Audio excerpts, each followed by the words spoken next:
नमस्कार दोस्तों, आज का वीडियो कोई साधारण वीडियो नहीं है। आज मैं आपको पूरी डॉक्यूमेंट्री दिखाने जा रहा हूं। मजाक नहीं कर रहा, आज आप एक पूरी डॉक्यूमेंट्री फिल्म देखेंगे। असल में बात क्या है कि कुछ दिन पहले इस डॉक्यूमेंट्री की प्राइवेट स्क्रीनिंग होने जा रही थी दिल्ली में जर्नलिस्ट के लिए, लेकिन दिल्ली पुलिस ने जबरदस्ती आकर उसे रोक दिया, कहा कि परमिशन नहीं है और इस डॉक्यूमेंट्री को देखना बैन कर दिया। आप तो जानते ही होंगे दोस्तों कि ये पहली बार नहीं है ऐसा हो रहा हो देश में। इससे पहले बीबीसी की इस डॉक्यूमेंट्री पर बैन लगाया गया। फिर खबर आ रही है कि दिलजीत दोसांझ की नई फिल्म पंजाब 95 इंडिया में रिलीज नहीं हो पा रही है क्योंकि सेंसर बोर्ड परेशानियां कर रहा है। दिलजीत ने ट्वीट करके कहा कि अभी के लिए सिर्फ इंटरनेशनली रिलीज हो रही है बिना किसी कट्स के साथ। अब हैरानी की बात देखो, दूसरी तरफ कुछ ऐसी फिल्में हैं जिन्हें सरकार के द्वारा इतना प्रमोट किया जाता है कि उन्हें स्पेशल ट्रीटमेंट मिलती है। The Sabarmati report, Kerala story, accidental prime minister, Veer Savarkar, ये फिल्में ना सिर्फ सिनेमा हॉल में रिलीज होती हैं बाकी फिल्मों की तरह, बल्कि अक्सर इन्हें टैक्स फ्री भी बनाया जाता है। इनकी स्पेशल स्क्रीनिंग भी कराई जाती है पार्लियामेंट में मिनिस्टर्स के सामने, और प्रधानमंत्री खुद भी इनका प्रचार करते हैं ट्वीट करके, और वो भी तब जब ज्यादातर समय इन फिल्मों में झूठी कहानी और झूठा प्रोपेगेंडा भरा होता है। लेकिन अगर कोई ऐसी फिल्म हो जो इनकी आलोचना कर दे या किसी दूसरी पार्टी को थोड़ा फेवर कर दे तो वो डॉक्यूमेंट्री ही क्यों ना हो,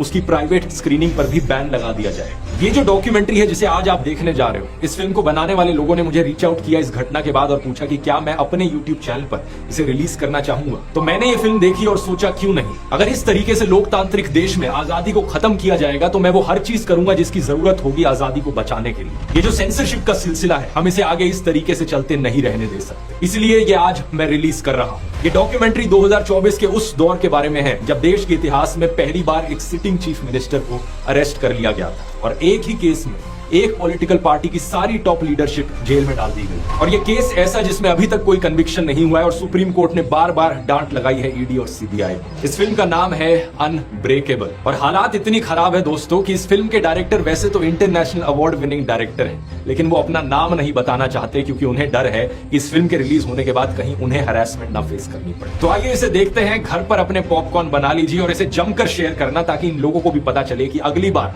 लोगों के बोलने के अधिकार को, हमारी आवाज को, हमारे फ्रीडम ऑफ एक्सप्रेशन को दबाओगे तो जनता उसका मुंह तोड़ जवाब देगी।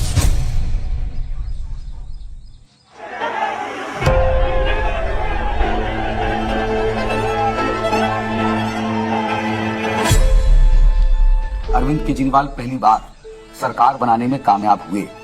70 में 67 सीटें कोई सोच सकता है? 70 में 62 सीटें कोई सोच सकता है साहब? तो उसके बाद से विरोधियों को लगा कि नहीं भाई, ये तो जमीन पे जो है वो काम कर रहे हैं, लोग इनसे जुड़ रहे हैं।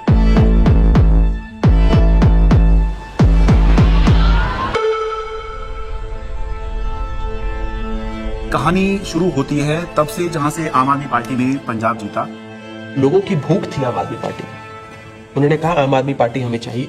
लोगों ने वोट दिया और पंजाब में आम आदमी पार्टी का जन्म हो गया। पंजाब के लोग जो हैं सच्चे बंदों को पसंद करते हैं और जिसके साथ दिल से जुड़ जाए जुड़ जाए।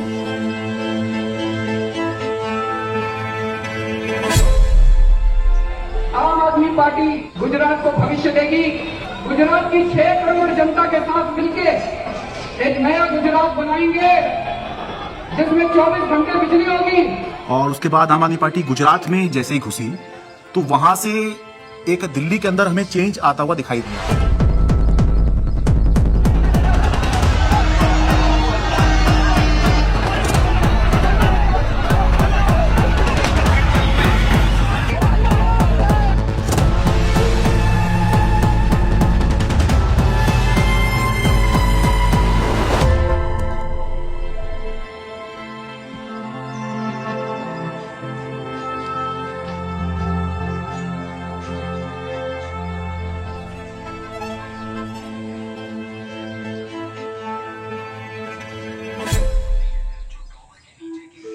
So it started, I think, with the arrest of Satyendra Jain ji, and मुझे लगता है कि ये स्ट्रैटेजी उनकी शायद रही होगी कि जो भी अरविंद केजरीवाल के सिर्फ आईज, ईयर्स, आर्म्स, हैंड्स, जो पूरी टीम है, कि अगर हम उस टीम को डिकैपिटेट कर देंगे तो हो सकता है कि काम रुक जाए। टेबल में बैठे होंगे बीजेपी के 3-4 लोग बड़े बड़े, बोले यार अब केजरीवाल को बेईमान साबित करने का क्या तरीका। किसी ने आइडिया दिया होगा कि कुछ घोटाला, बोले यार कोई घोटाला कैसे, कोई चिपकेगा नहीं इस आदमी पे।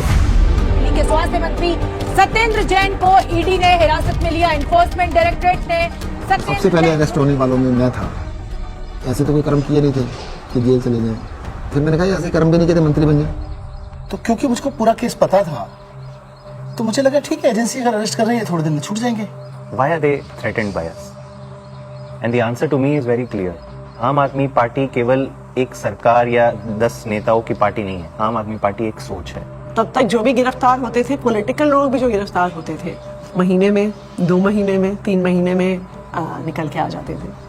तब हमने ये नहीं सोचा था कि इतना लंबा चलेगा। अब ये जानकारी मिल रही है कि मनीष सिसोदिया को गिरफ्तार कर लिया गया है। इस वक्त की बड़ी सीबीआई बुलाया जाता था, ईडी बुलाया जाता था, उनके घर पे रेड हुई, उनके बैंक के लॉकर पे रेड हुई, दिल्ली सचिवालय में उनके ऑफिस में रेड हुई, उनकी यहाँ तक कि उनके पैतृक गांव में भी सीबीआई और ईडी वाले पहुंच गए थे। देखिए हमें तो पता था कि आम आदमी पार्टी के किसी भी नेता के पास एक भी पैसा नहीं है, और मेरे ख्याल से आज ही ईडी और सीबीआई को भी पता है। मैं तो खुश था कि दिल्ली में एक ऐसी शराब पॉलिसी बनाई गई है जिसमें एक मॉल में 27 शराब की दुकानें थी, वो अब कम हो जाएंगी और सरकार को रेवेन्यू बहुत ज़बरदस्त मिलेगा।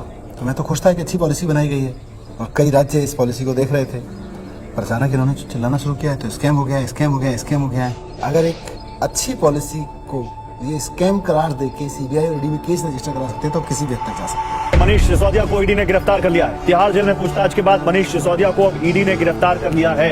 इससे पहले सीबीआई ने उनको गिरफ्तार किया था और वो इसमें पीएमएलए में 2 ही कंडीशन में बेल हो सकती है। पहली कंडीशन या तो जो सरकार का इन्वेस्टिगेशन एजेंसी है वो कह दे कि केस नहीं। दूसरी कंडीशन बेल हो सकती है जब इन्वेस्टिगेशन एजेंसी द्वारा डाले गए सारे कागज जांच कर लिए जाएं। तो भाजपा की इन्वेस्टिगेशन एजेंसी क्या करती थी, लाखों की तादाद में कागज डाल दिए। अब जज साहब कितना टाइम लगाएंगे वो देखने को, 10 साल। हमने प्रोसीडिंग्स भी पूरी देखी थी सुप्रीम कोर्ट के अंदर, और सुप्रीम कोर्ट ने जो जिसने कमेंट्स किए थे उससे ऐसा लग रहा था कि ये केस कुछ है ही नहीं। सुप्रीम कोर्ट ने यहाँ तक कह दिया था कि आपका केस जो है ट्रायल के अंदर 2 मिनट में गिर जाएगा। किस तरह का केस आप बना के लाए हैं, क्योंकि सीबीआई के बाद मनीष सिसोदिया को ईडी ने भी गिरफ्तार कर लिया था, तो दोनों ही के अंदर जमानत उनको चाहिए थी। अब जब जैसे ही 30 अक्टूबर का दिन था, सुप्रीम कोर्ट ने बेल रिजेक्ट कर दी। जेल में पूछताछ के बाद मनीष सिसोदिया को अब ईडी ने गिरफ्तार कर लिया है।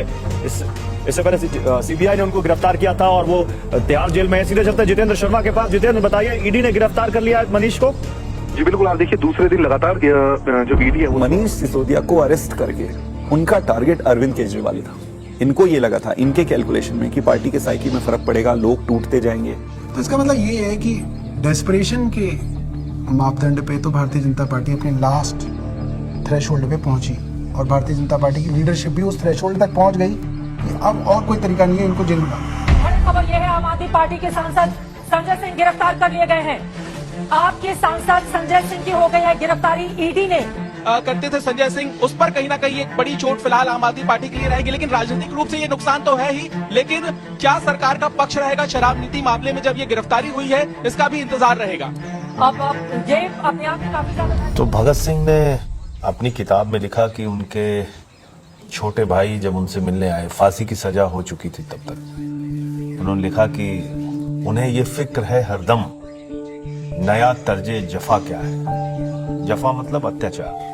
उन्हें ये फिक्र है हरदम नया तर्जे जफा क्या है। हमें भी शौक है देखे सितम की इंतहा। इस सरकार के ऊपर बिल्कुल फिट बैठता है कि ये सितम करने पे आए हैं और हम इनकी सितम की इंतहा देखना चाहते हैं। 2200 करोड़ रुपए की रिश्वत खिलाई अडानी ने। 2200 करोड़ रुपए की रिश्वत आपके अधिकारियों को। 2200 करोड़ की रिश्वत।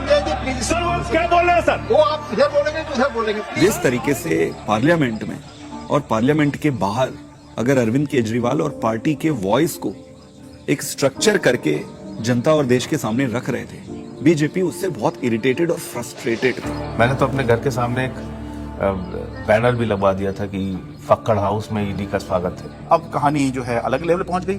अरविंद केजरीवाल भी ये बात समझ रहे थे कि जब एक के बाद एक नोटिस आ रहे हैं तो देर सवेर ईडी जो है उनको गिरफ्तार करने आएगी। हमारा एक व्हाट्सएप ग्रुप है पार्टी की लीडरशिप का, जिसमें एक खबर आई थी कि ईडी वाले अरविंद जी के घर पहुंच गए हैं 6 फ्लैग स्टाफ रोड पे।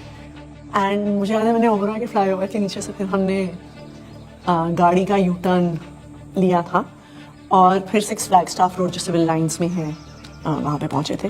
मुझसे पहले सौरभ भारद्वाज पहुंचे थे वहाँ पे। इतने में उन्होंने बैरिकेडिंग दोनों तरफ कर दी, बट मैं बैरिकेडिंग से पहले ही जो है वो अंदर पहुंच गया था। मैं तो मेरे को अंदर से किसी का मैसेज आया, which was very very sad thing to imagine